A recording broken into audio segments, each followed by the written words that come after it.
কুমিল্লায় আওয়ামী লীগ ও বিএনপির মধ্যে অভ্যন্তরীণ কোন্দলের ইতিহাস বেশ পুরনো।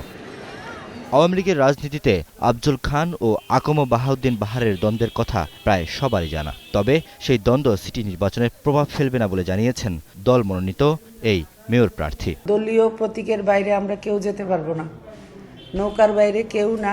আর যেটা কোন্দল বলছেন সেটা অবশ্যই কোনো কোন্দলের কোনো ব্যাপারই এখন নেই, যেহেতু আমাদের এমপি সাহেব, ওনাকে আমি বাহার চাচা বলি, ওনার নিজেরই স্টেটমেন্ট পত্রিকাতে আসছে, যেখানে নৌকা সেখানেই বাহার।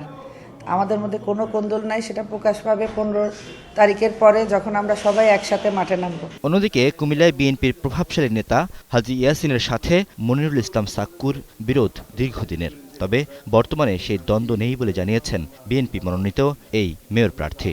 দলের বাইরে কোনো লোক কথা বলতে পারে না।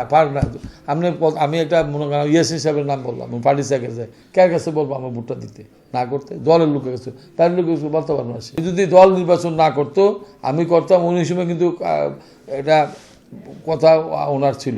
আমরা ম্যাডাম আসার পর, আপনারাও তো কুমিল্লা দেখছেন, আগে সকালে একজন মিটিং করতো, বিকালে একটা করতাম না ভাই?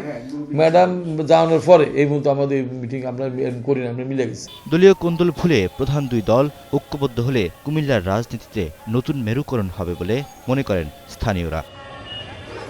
রিয়াদ সুমন, একুশে টেলিভিশন, কুমিল্লা।